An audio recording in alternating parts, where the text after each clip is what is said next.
Hello dear students, कैसे हैं आप सभी। आशा करती हूँ आप सब ठीक होंगे, स्वस्थ होंगे, अच्छे होंगे। आईसीटी वर्चुअल क्लासरूम देहरादून में आप सभी का स्वागत करती हूँ। मेरा नाम समता है। जैसा कि आप सभी जानते हैं बच्चों, क्लास 9th में आपका चैप्टर कॉन्सेप्ट कंप्लीट हो चुका है, the fundamental unit of life, यानी कि सेल का जीवन की मौलिक इकाई कोशिका। कॉन्सेप्ट आपका क्लियर हो चुका है। मैंने पहले भी पिछले सेशंस में भी आपको बोला था कि चैट के माध्यम से या हैंड रेज के माध्यम से आप अगर कोई भी क्वेरी है, कोई भी समस्या है तो उसका समाधान पूछ सकते हैं। हम चलेंगे स्मार्ट बोर्ड की तरफ और कल हमने कुछ इम्पोर्टेंट अबाउट फैक्ट्स जाने थे सेल के बारे में कि कौन सी स्मॉलेस्ट सेल है, कौन सी लार्जेस्ट सेल है, कौन सी लॉन्गेस्ट सेल है। आज हम प्रोकैरियोटिक और यूकैरियोटिक के बीच में अंतर और कुछ प्लांट सेल, एनिमल सेल के बीच में क्या अंतर है उसके बारे में जानेंगे। बच्चों, कुछ पॉइंट्स हैं आपको सेल वाले चैप्टर में जो आपको लर्न करने हैं। जैसा कि कल मैंने आपको कुछ इम्पोर्टेंट फैक्ट्स अबाउट सेल बताया था, सेल के बारे में कुछ इम्पोर्टेंट फैक्ट्स के बारे में बात की थी कल। आज हम इसी चैप्टर के बारे में बात करेंगे, the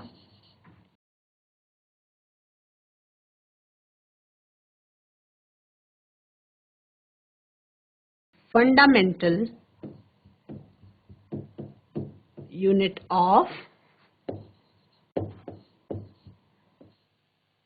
life. Fundamental unit of life यानी कि हम जीवन की मूलभूत इकाई कोशिका के बारे में बात कर रहे हैं, है ना। तो इस चैप्टर में बच्चों आपको कुछ पॉइंट्स याद करने हैं। पहला क्या, cell was first discovered by Robert Hooke. सबसे पहले सेल किसके द्वारा डिस्कवर की गई थी? रॉबर्ट हुक के द्वारा डिस्कवर की गई थी, है ना। आपको प्रोकैरियोटिक और यूकैरियोटिक, आज क्या हम डिफरेंसेस के बारे में जानेंगे। आज हम डिफरेंसेस के बारे में जानेंगे कि अलग अलग प्रोकैरियोटिक और यूकैरियोटिक में क्या डिफरेंस है, प्लांट सेल और एनिमल सेल में क्या डिफरेंस है। डिफरेंसेस में आपको नंबर 1 में पढ़ना है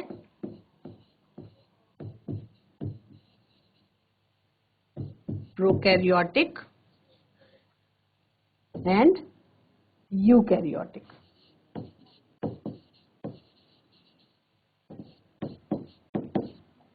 आपको पढ़ना है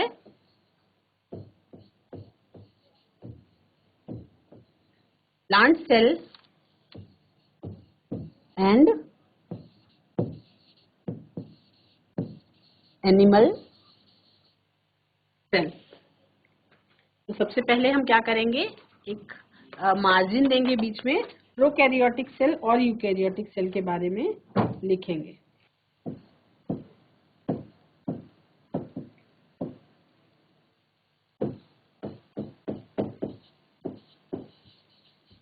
प्रोकैरियोटिक सेल और यूकैरियोटिक सेल।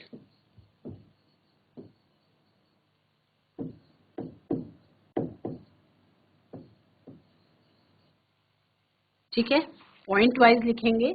पॉइंट नंबर 1 अगर हम लिखते हैं प्रोकैरियोटिक में, साइज की बात कर लेते हैं। साइज की बात कर लेते हैं, लिखेंगे साइज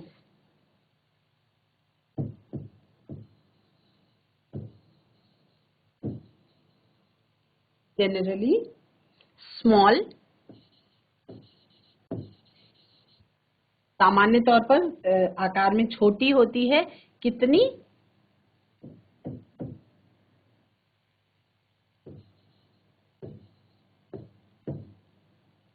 1⁻⁻10 नैनोमीटर और एंड 1 नैनोमीटर का मतलब क्या होता है? 10⁻⁻6 मीटर। अगर हम बात करें यहाँ पर साइज की, इसमें यदि हम साइज की बात करें,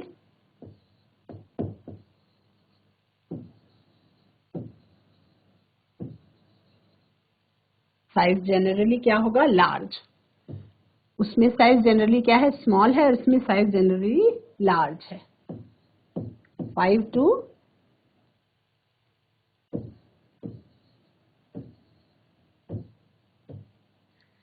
पॉइंट नंबर 2, न्यूक्लियर रीजन, हम प्रोकैरियोटिक सेल के न्यूक्लियर रीजन की बात कर लेते हैं।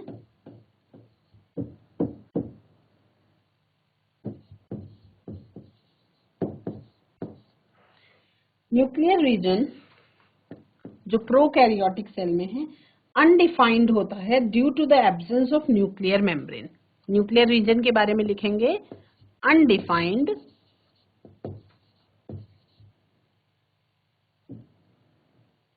ड्यू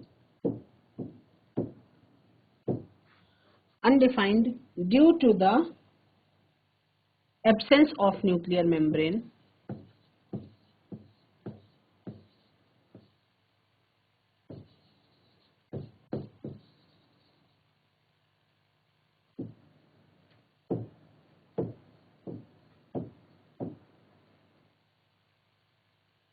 and known as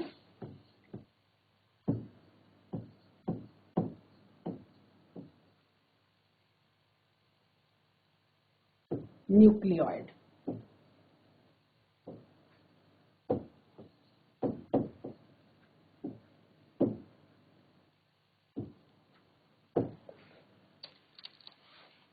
इसमें लिखेंगे न्यूक्लियर रीजन के बारे में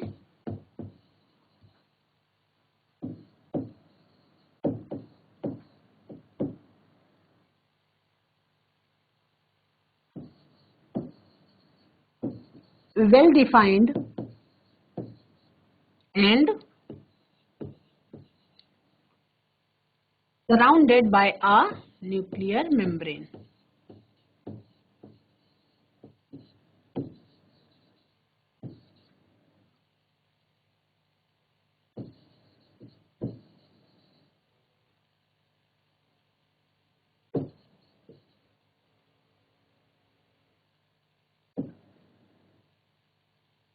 हम बात करें थर्ड पॉइंट की, इसमें है chromosome single.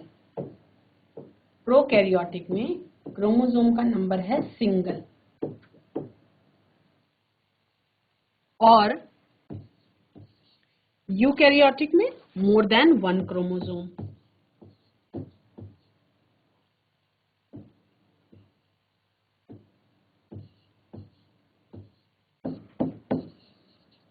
More than one chromosome. और पॉइंट नंबर 4 में हम क्या लिखेंगे बच्चों? पॉइंट नंबर 4 में हम लिखेंगे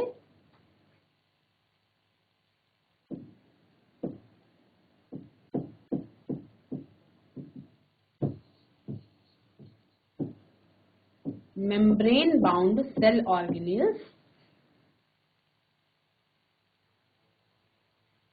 cell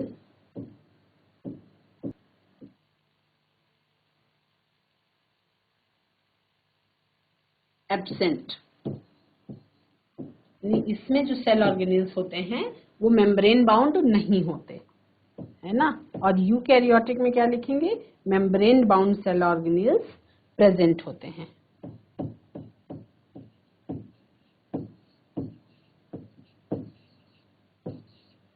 membrane bound cell organelles present. और एग्जाम्पल के तौर पे 2-3 मेम्ब्रेन बाउंड सेल ऑर्गेनेल्स का नाम भी लिख देंगे, जैसे हम क्लोरोप्लास्ट लिख देंगे, हम गोल्जी बॉडी लिख देंगे।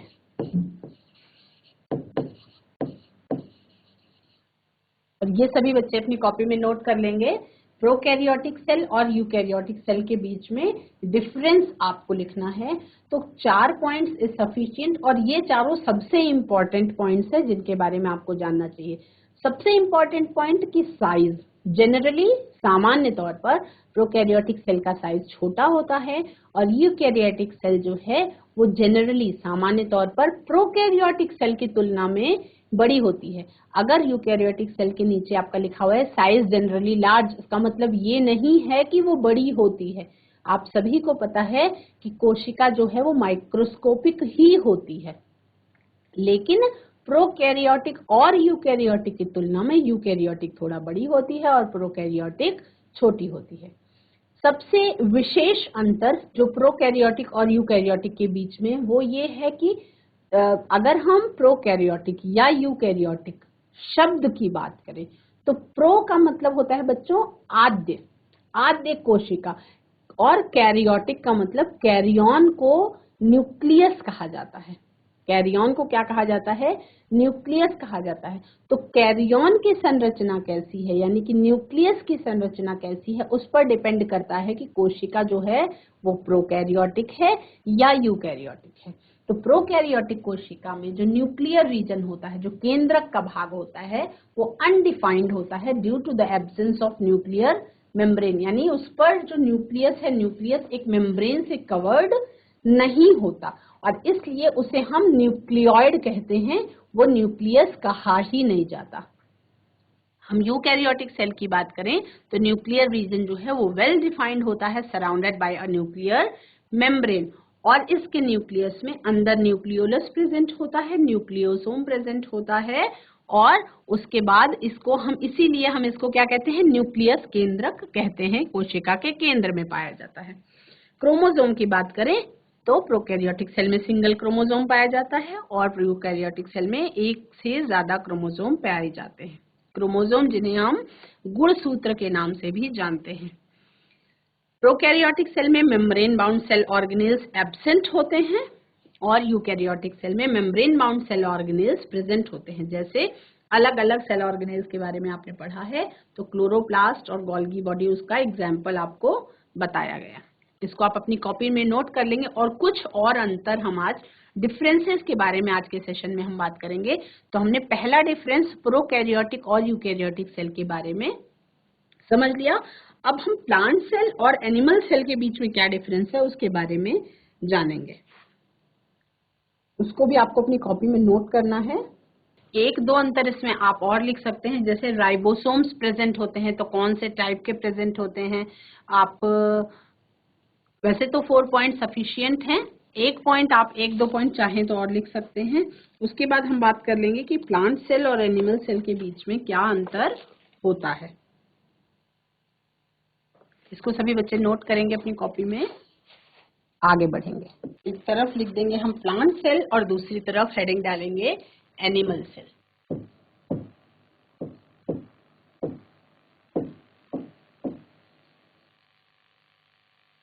और animal cell.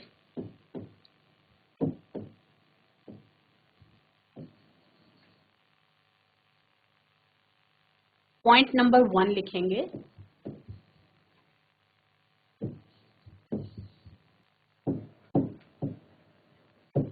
plant cells are larger in size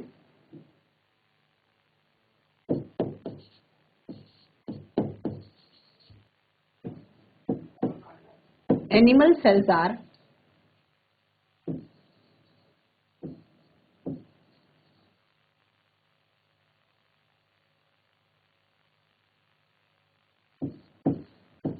comparatively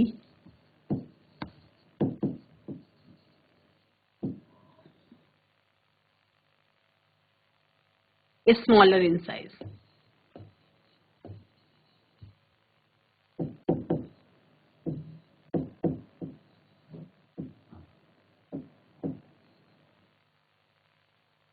मतलब प्लांट सेल की तुलना में जो एनिमल सेल होते हैं वो स्मॉल होते हैं।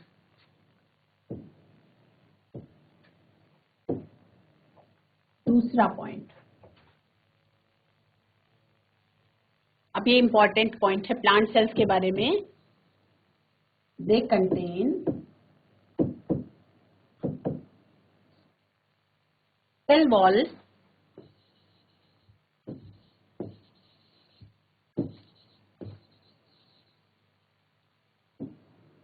made up of cellulose,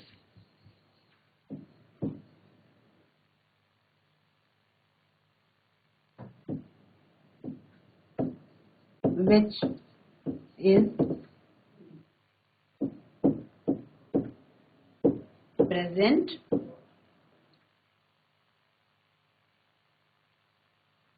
outside the plasma membrane।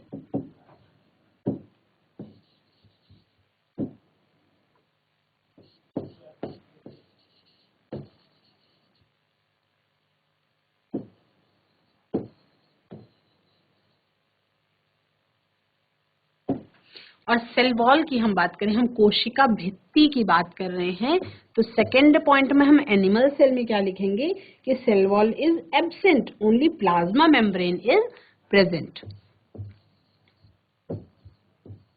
Cell wall is absent, comma, only plasma membrane is present.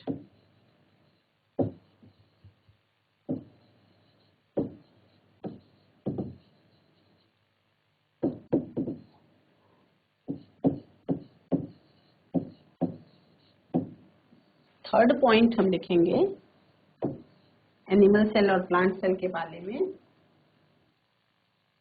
Plant cell में क्या होता है, दे कंटेन प्लास्टिड्स।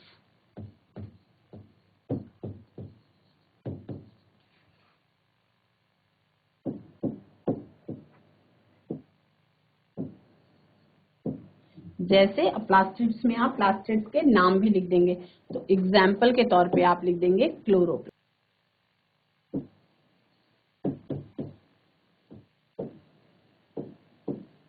क्लोरोप्लास्ट। हम बात करें एनिमल सेल में, तो एनिमल सेल में प्लास्टिड्स प्रेजेंट नहीं होते हैं, तो लिखेंगे plastids are present, are absent. Plastids are absent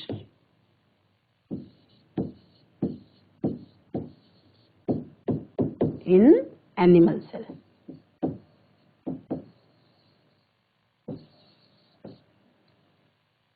next देखते हैं बच्चों एक और चौथा पॉइंट।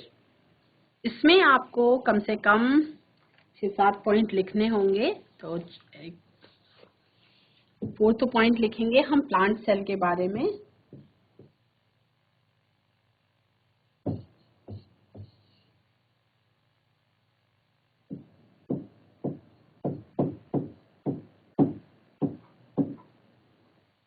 सेंट्रोसोम इज एब्सेंट,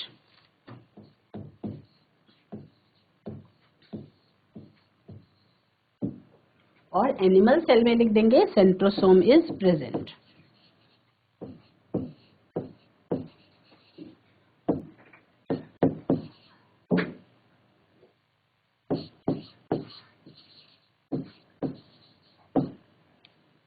इसको सभी बच्चे नोट करेंगे। हम प्रोकैरियोटिक सेल और यूकैरियोटिक सेल के बीच में अंतर क्या होता है उसके बारे में बात कर रहे थे, वो आपका हो गया है। मैं आपको प्लांट सेल और एनिमल सेल के बीच में क्या अंतर है, मैंने अंदाजा लगाया कि शायद आपको सेंट्रोसोम क्या होते हैं उसके बारे में समझ में नहीं आया, तो इसलिए मैं आपको लेट मी क्लियर, सेंट्रोसोम जो होते हैं वो प्लांट सेल में एब्सेंट होते हैं और एनिमल सेल्स में प्रेजेंट होते हैं। सेंट्रोसोम कौन से स्ट्रक्चर होते हैं, सेंट्रोसोम वो स्ट्रक्चर्स होते हैं, वो सेलुलर स्ट्रक्चर्स होते हैं जो सेल के अंदर प्रेजेंट होते हैं। जब कोशिका विभाजित हो रही होती है, जब सेल डिवीजन की प्रोसेस आती है, तो सेंट्रोसोम्स होते हैं। सेंट्रोसोम्स एनिमल सेल में प्रेजेंट होते हैं और कोशिका विभाजन में अर्धसूत्री विभाजन होता है। ये दो सेंट्रोसोम्स अपोजिट पोल्स में मूव करते हैं और अपोजिट पोल्स में मूव करके सेल डिवाइड हो जाती है, यानी कोशिका जो है वो विभाजित हो जाती है। मैंने अंदाजा लगाया कि शायद आपको सेंट्रोसोम के बारे में समझ में नहीं आया, तो इसलिए मैंने आपको क्लियर कर दिया कि सेंट्रोसोम एक्चुअल में क्या होता है, जिसके बारे में मैंने आपको लिखवाया कि प्लांट सेल में और एनिमल सेल में सेंट्रोसोम प्लांट सेल में एब्सेंट होता है और एनिमल सेल में सेंट्रोसोम प्रेजेंट होता है। हम 4 पॉइंट्स लिख चुके हैं, हम 3 और पॉइंट्स प्लांट सेल और एनिमल सेल के बीच में क्या अंतर है उसके बारे में लिख लेंगे।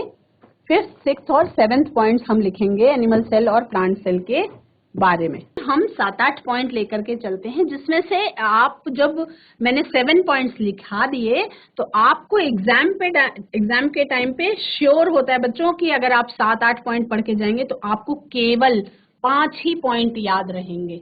आप 7-8 पढ़ के जाएंगे, इसलिए थोड़ा सा ज्यादा ही पढ़ के जाते हैं ताकि अगर अंतर 2 नंबर में पूछा जाए तो एटलीस्ट 5th पॉइंट में आप लिखेंगे कि प्लांट सेल में larger vacuoles are present.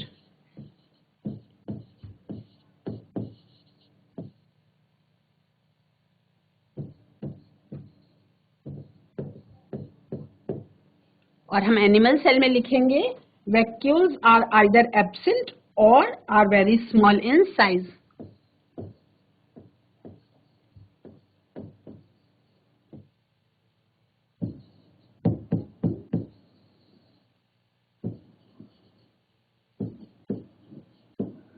Vacuoles are either absent or are very small in size.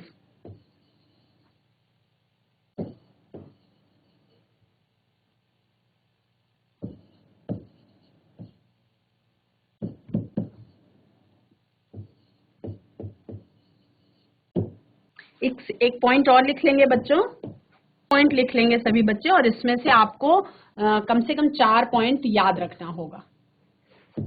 Plant cell में फूड इज स्टोर्ड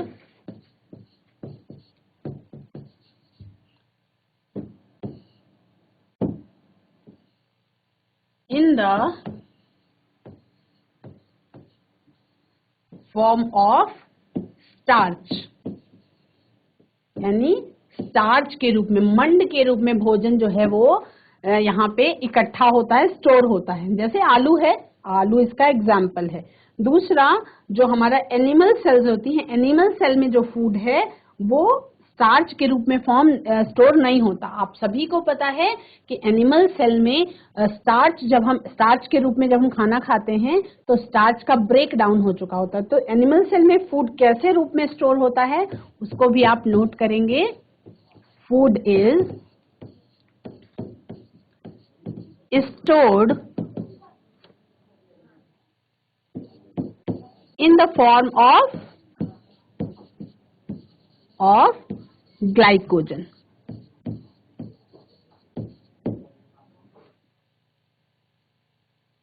बच्चों, आज की क्लास में आप सभी ने the fundamental unit of life, कोशिका के चैप्टर में जो डिफरेंसेस दिए गए हैं, जो अंतर विभेदन करने का बताया गया है, उसमें मैंने आपको आज प्लांट सेल और एनिमल सेल के बीच में क्या अंतर है 6 पॉइंट्स बताए। 2 पॉइंट्स आप अपनी तरफ से लिखेंगे और एग्जाम में कम से कम 4 पॉइंट्स लिखने के लिए आते ही आते हैं। आप प्रोकैरियोटिक सेल और यूकैरियोटिक सेल के बीच में क्या अंतर है वो जाना आपने। आज की क्लास में इतना ही। अगले सेशन में हम फिर कुछ और नया करेंगे। That's all for today. Have a nice day. Take care.